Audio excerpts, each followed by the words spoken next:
नमस्कार, मैं हूं आपके साथ शिप्रा झा और शाम के 7 बजने वाले हैं। वक्त हो चला है बिहार के सबसे बड़े बुलेटिन का, प्राइम टाइम शो अपना बिहार का। बुलेटिन की शुरुआत सबसे बड़ी खबर से करेंगे। सांसद विधायक फंड और कमीशन को लेकर दिए गए केंद्रीय मंत्री जीतन राम मांझी के बयान से बिहार में सियासी बवाल मचा हुआ है। कांग्रेस आरजेडी ने मांझी के बहाने सरकार पर निशाना साधा तो बीजेपी ने मांझी को ऐसे बयान से बचने की नसीहत दी है।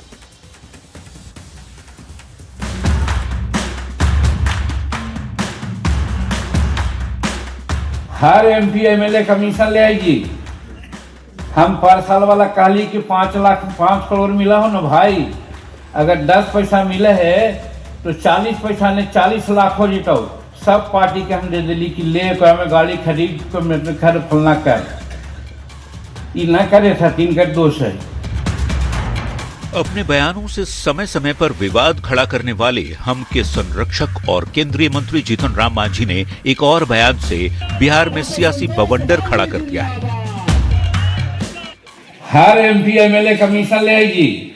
हर एमपी एमएलए कमीशन ले आएगी। जीतन राम मांझी ने गया में हुए पार्टी के कार्यक्रम में सार्वजनिक मंच से सांसद विधायक फंड और कमीशन को लेकर क्या कहा, पहले वो सुनिए। वो 2 साल से वो तो 40-80 लाख हो जी, तो 80 लाख कोई पार्टी को होती तो मामूली बात है जी।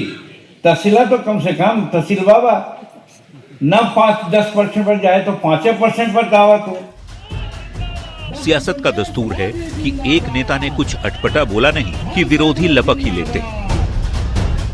ऐसे अनेक उदाहरण हैं। तो मांझी जी ने पोल खोल दी कि ये तमाम भ्रष्ट हैं, चोर हैं। और यहाँ तो खुले मंच से जीतन राम मांझी अपने बेटे और हम के अध्यक्ष को कमीशन लेने की नसीहत दे रहे हैं। ऐसे में भला आरजेडी और कांग्रेस के नेता सरकार पर निशाना साधने का मौका कैसे छोड़ देते।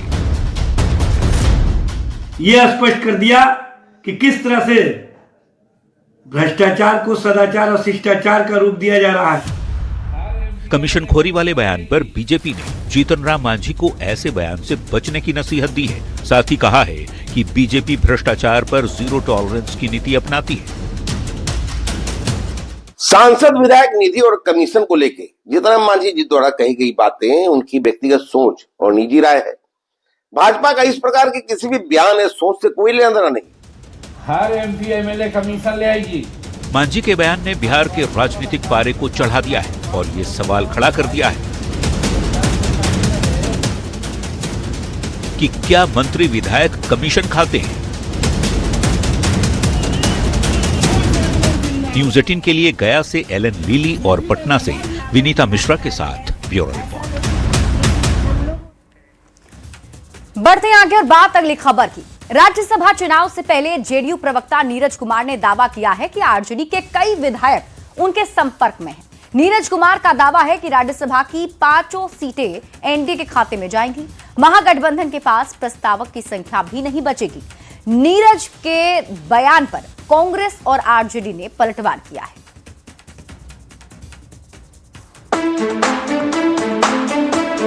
महागठबंधन के विधायक आप लोग के संपर्क में हैं? अरे भाई एकदम वेटिंग लिस्ट में बैठा हुआ है सब। अगले साल अप्रैल में बिहार से खाली हो रही राज्यसभा की 5 सीटों पर चुनाव होना है, लेकिन सियासी दावे का दौर अभी से तेज हो गया है। जेडीयू प्रवक्ता नीरज कुमार ने एक बड़ा दावा कर बिहार की सियासत में हलचल मचा दी है। नीरज कुमार ने दावा किया है कि आरजेडी के कई विधायक उनके संपर्क में हैं और राज्यसभा की 5 सीट एनडीए के खाते में जाएंगी। महागठबंधन के पास प्रस्तावक की संख्या भी नहीं बचेगी। प्रस्तावक तो चाहिए, अब प्रस्तावक सहमत होगा उनसे तब ना। उनकी पार्टी का विधायक बहुत बेचैनी में है। नीरज कुमार के दावे पर कांग्रेस और आरजेडी के नेताओं ने जोरदार पलटवार किया। नीरज जी पहले ये बताएं कि राज्यसभा चुनाव तक उनकी पार्टी बचेगी। अरे महाराज, चुनाव के पहले आपकी पार्टी खत्म होने जा रही है। आरजेडी प्रवक्ता एजाज अहमद कहते हैं कि महागठबंधन और आरजेडी के विधायक बिल्कुल एकजुट हैं। आपकी बेचैनी तेजस्वी जी के ही इर्द गिर्द घूमती है और तेजस्वी फोबिया के शिकार आप हैं। नीरज कुमार के दावे में कितना दम है, ये तो चुनाव के वक्त ही पता चलेगा। फिलहाल राज्यसभा की एक सीट के लिए कम से कम 41 विधायकों की दरकार होगी और महागठबंधन के पास फिलहाल 35 विधायक ही हैं। न्यूज 18 के लिए पटना से आनंद अमृतराज और रवि एस नारायण के साथ ब्यूरो रिपोर्ट। बिहार में नई सरकार बनने के बाद से नीतीश कुमार पहली बार दिल्ली आए और प्रधानमंत्री नरेंद्र मोदी के साथ साथ गृह मंत्री अमित शाह से मुलाकात की। नीतीश कुमार के साथ डिप्टी सीएम सम्राट चौधरी और केंद्रीय मंत्री ललन सिंह भी मौजूद रहे। ये तस्वीर 22 दिसंबर 2025 की है। बिहार में नई सरकार बनने के बाद सीएम नीतीश कुमार पहली बार दिल्ली आए और दिल्ली में प्रधानमंत्री नरेंद्र मोदी से मुलाकात की। सीएम नीतीश ने गुलदस्ता भेंट कर पीएम मोदी का अभिवादन किया। दोनों नेताओं के बीच करीब आधे घंटे तक चर्चा हुई। इस बैठक में नीतीश के साथ डिप्टी सीएम सम्राट चौधरी और केंद्रीय मंत्री ललन सिंह भी मौजूद रहे। पीएम से मिलने के बाद मुख्यमंत्री नीतीश कुमार ने केंद्रीय गृह मंत्री अमित शाह से भी मुलाकात की। बताया जा रहा है कि दोनों मुलाकात में बिहार के विकास पर विस्तृत चर्चा हुई। शिष्टाचार मुलाकात के बहाने कई मुद्दों पर बातचीत हुई है, जिसे बेहद अहम माना जा रहा है। पीएम मोदी और गृह मंत्री अमित शाह से मुलाकात वाले नीतीश कुमार के इस दिल्ली दौरे को काफी अहम माना जा रहा है। हाल के दिनों में बीजेपी के अंदर बड़े बदलाव हुए हैं। बिहार से आने वाले नितिन नवीन बीजेपी के कार्यकारी राष्ट्रीय अध्यक्ष बने हैं, तो संजय सरावगी को बिहार बीजेपी का अध्यक्ष बनाया गया है। न्यूज 18 के लिए दिल्ली से अमितेश सिंह के साथ ब्यूरो रिपोर्ट।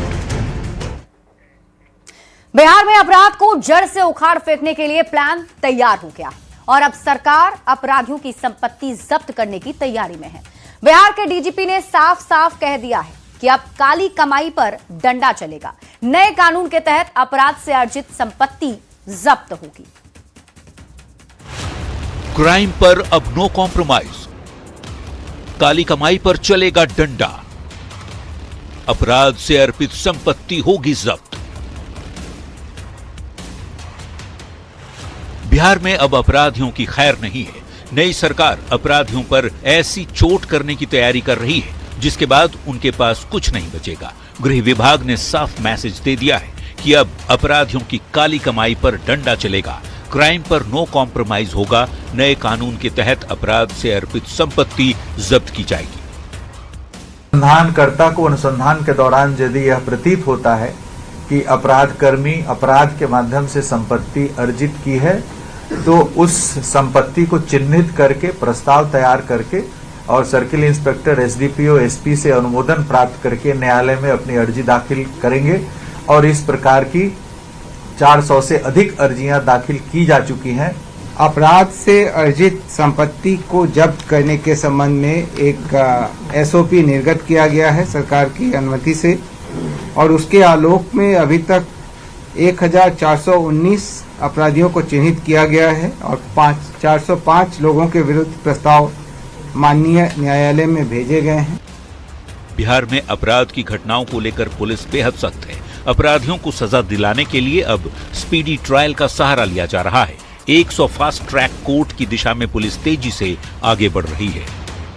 आर्म्स एक्ट के कांडों के लिए 100 फास्ट ट्रैक कोर्ट्स और जो गंभीर कांड है हत्या, डकैती, अपहरण वगैरह वगैरह के लिए, उसके लिए भी 100 फास्ट ट्रैक कोर्ट क्रियाशील होने की संभावना है। उससे अपराधियों को अब सरकार बख्शने के मूड में बिल्कुल भी नहीं है। अपराधियों की संपत्ति जब्त करने के ऐलान के बाद बिहार की सियासत भी सुलग गई है। एनडीए ने सरकार के फैसले का स्वागत किया है, तो विपक्ष इस फैसले पर सवाल खड़े कर रहा है।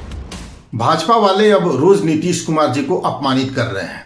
भाजपा वाले ये साबित करने का प्रयत्न कर रहे हैं कि पिछले 20 वर्षों में अपराधियों ने अकूत संपत्ति बनाई और उन पर कोई कार्रवाई नहीं की। कि काली कमाई पर डंडा चलेगा, क्राइम से कंप्रोमाइज नहीं होगा। आज जो गृह मंत्रालय ने एसओपी जारी किया है, निश्चित तौर पर सम्राट चौधरी जी के नेतृत्व में अपराधी बचने वाले नहीं है। गृह विभाग का यह आदेश अपराध और अपराध से अर्जित आय के प्रति नीतीश कुमार जी की जीरो टॉलरेंस की नीति का ज्वलंत नमूना है। सम्राट चौधरी के गृह मंत्री बनने के बाद नई सरकार लगातार एक्शन मोड में है। अब अपराध की जड़ को उखाड़ने का प्लान बन गया है। अपराधियों की संपत्ति जब्त करने की तैयारी शुरू हो गई है। न्यूज 18 के लिए पटना से आनंद अमृतराज की रिपोर्ट। गोपालगंज में थावे वाली माता का दरबार फिर से सज गया है। माता का गहना चोरी होने के बाद जेडीयू विधायक अमरेंद्र कुमार पांडे ने माता को सोने का हार और मुकुट भेंट किया। लेकिन बड़ा सवाल है कि मंदिर के चोर कब पकड़े जाएंगे।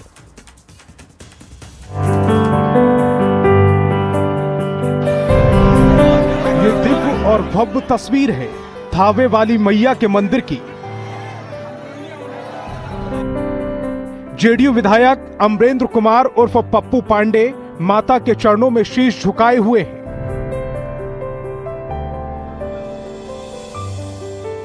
बिहार के प्रसिद्ध सिद्धपीठ थावे दुर्गा मंदिर में चोरी कांड के 5 दिन बाद जेडीयू विधायक ने माता को सोने की हार और मुकुट भेंट किया।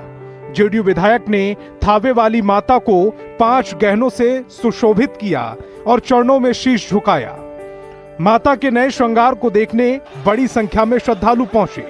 पूरे मंदिर परिसर में श्रद्धालुओं का जमघट दिखा।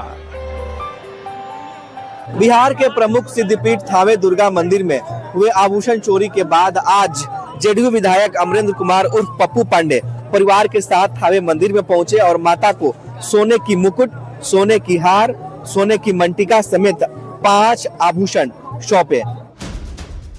भले ही जेडीयू विधायक ने थावे मंदिर में चोरी के 5 दिन बाद माता के मंदिर में सोने का मुकुट और हार भेंट कर दिया, लेकिन चोरी की इस घटना के बाद पुलिस के हाथ अब भी खाली हैं। एसआईटी की 5 टीमों ने यूपी बिहार के 17 ठिकानों पर छापेमारी कर 35 लोगों से पूछताछ की, लेकिन सभी को छोड़ दिया गया।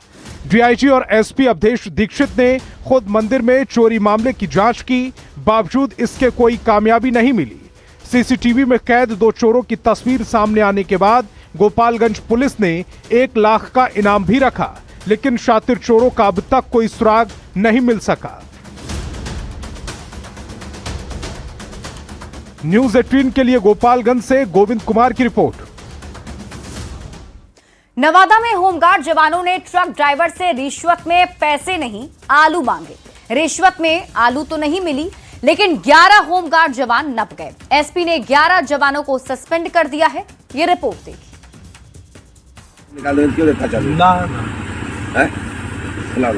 भोजन कम थे कौन जानता है? हर काम से बनना था। अरे 5-4 बल्ब दे दे चौक वाले। ये बिहार के होमगार्ड जवान हैं। ट्रक वाले से 10 आलू के लिए गिड़गिड़ा गए। चोखा बनाने के लिए घूस के तौर पर आलू मांग रहे हैं। जब ट्रक ड्राइवर ने आलू देने से मना कर दिया तो 5 आलू की डिमांड पर उतर आए, लेकिन रिश्वत के तौर पर आलू मांगना इन 11 जवानों को भारी पड़ गया है। एसपी ने नवादा के इन 11 होमगार्ड जवान को सस्पेंड कर दिया है। आलू आलू हम कहा से हमारे सामान ना 10 बालू निकाल दे क्यों देखा चलो ना भोजन कम थे कौन जानता है? हर काम से बनना था। अरे 5-4 बल्ब दे दे चौक वाले।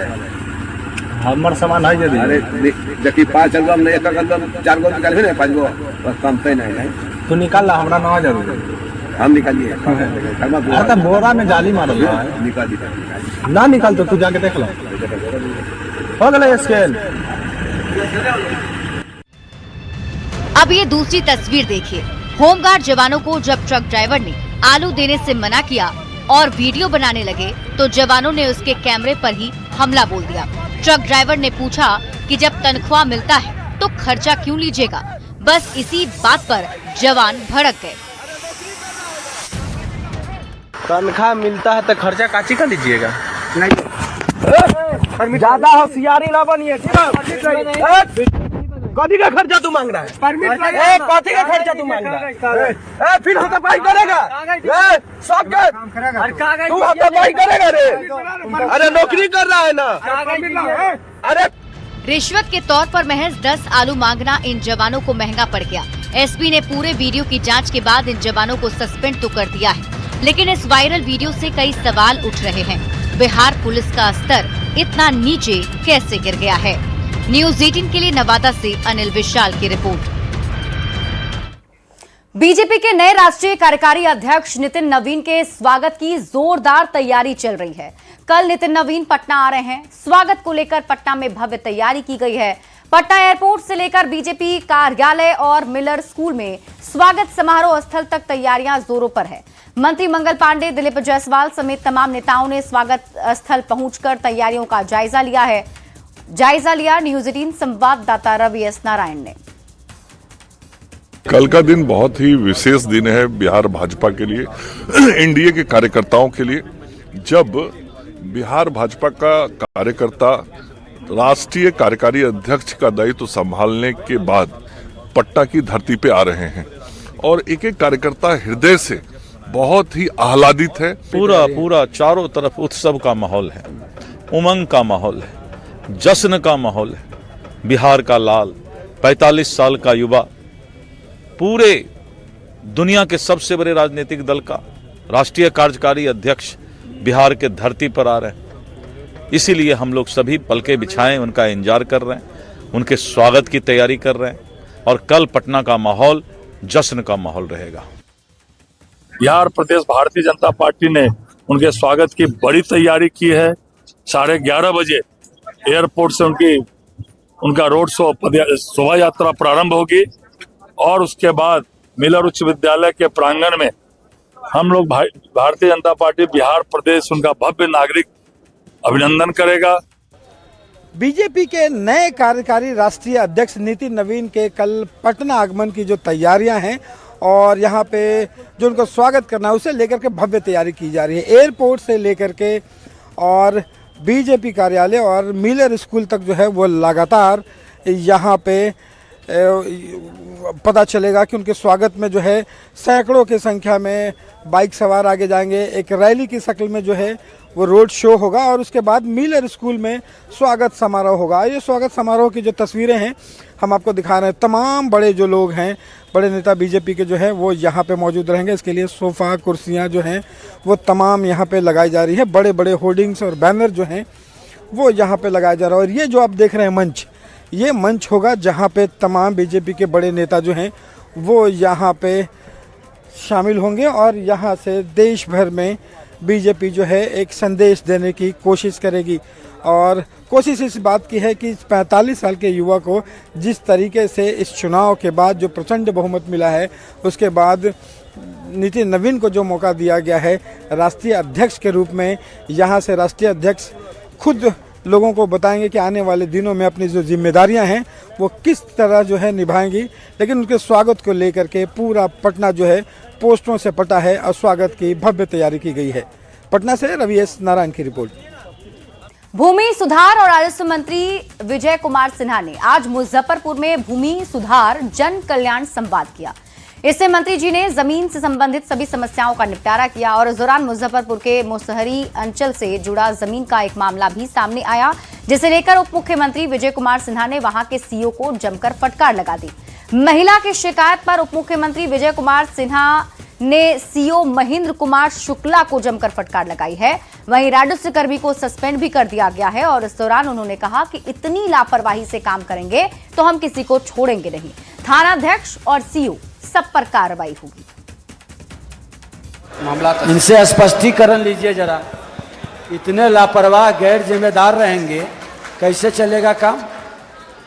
नापी हो गया तो फिर दखल अंदाजी कराने में क्या दिक्कत है? एसपी साहब, यहाँ के थाना प्रभारी को लगा के पूछिए कि दखल अंदाजी क्यों नहीं दिलवाया जमीन को जब नापी हो गया। आप और थाना प्रभारी बैठते हैं ना शनिवार को? कौन थाना पड़ता है? अहियापुर थाना से।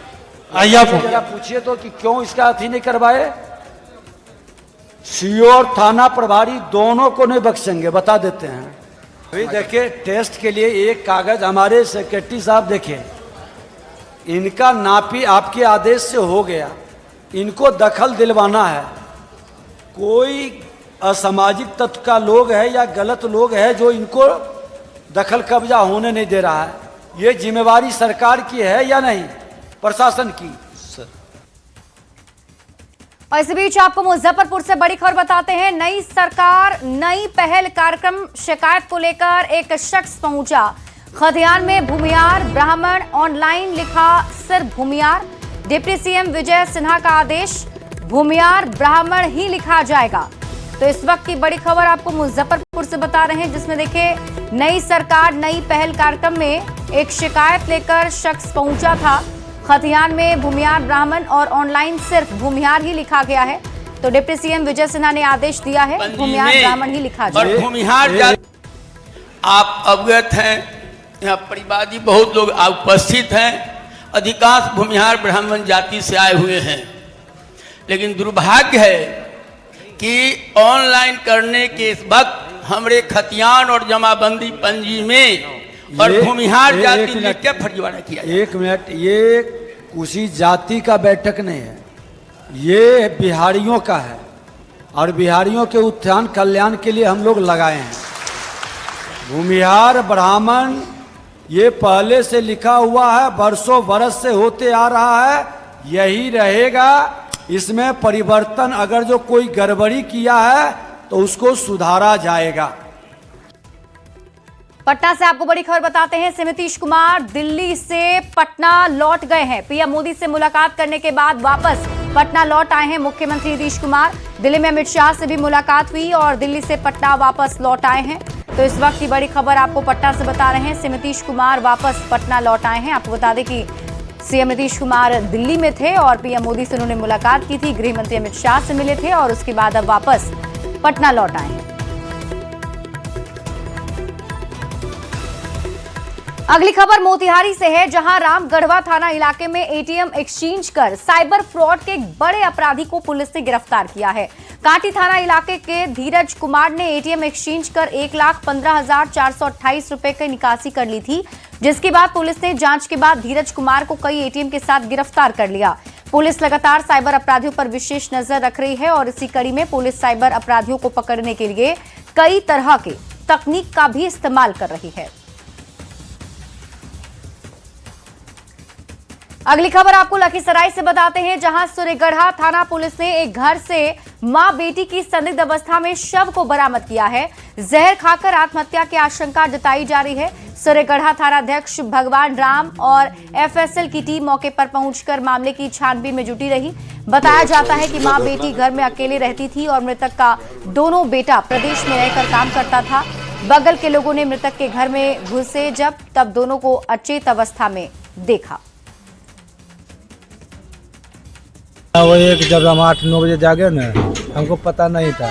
जब मेरा मम्मी उठाने गया तो ऐसा सब कि चाची या उसका लड़की डेट कर गया है। दवाई खा के जैसे हुआ तब वो गए, हम सब लोग जुटा तो गेट लगा हुआ था, तो खोल के देखा 8-9 बजे के टाइम था, देखा कि अभी नहीं उठ रहा है। तब अनजाने गया, सब तोड़ खोट किया तो दोनों बेड पर सोया हुआ था। पी करके सुतले रह गया। 9 बजे उठाते हैं, कबाड़ी ढक करते हैं तो सुतले है। ऊपर से वो दे करके छत पर दे करके आकर के पोता आकर के ऐसे धक्का मार करके खोला, तब एकदम से प्रथम दृष्टया लग रहा है कि कुछ खा पी के सो जाने से ही घटना हुआ है। आगे एफएसएल की टीम आई हुई थी, कुछ प्रदर्शन उल्टी वगैरह का जो मिला है बॉडी के कपड़ा पे, उसको लिया गया है। पोस्टमार्टम रिपोर्ट के बाद क्लियर होगा। बेतिया से बड़ी खबर मिल रही है। जीएमसीएच में अस्पताल कर्मियों और जीविका दीदियों के बीच मारपीट की खबर मिल रही है। जूनियर डॉक्टर पर भी मारपीट का आरोप है। जीविका दीदियों ने मारपीट का आरोप लगाया है। दीदी की रसोई में ऑर्डर को लेकर विवाद हुआ था। जीविका दीदी की रसोई को बंद कर दिया। सूचना के बाद डीएम ने कार्रवाई के आदेश दिए हैं। रसोई के कई अन्य स्टाफ भी घायल हो गए। ये तस्वीरें भी आपके टीवी स्क्रीन पर आपको दिखा रहे हैं। उस वक्त ये तस्वीर है जब देखिए आपस में उलझते हुए नजर आ रहे हैं जीएमसीएच में जीविका दीदी और वहां पर मौजूद कुछ स्टाफ जो आपस में ही लड़ रहे हैं। अस्पताल कर्मियों पर मारपीट का आरोप लगा है। जूनियर डॉक्टर पर भी जीविका दीदी के साथ मारपीट का आरोप लगा है।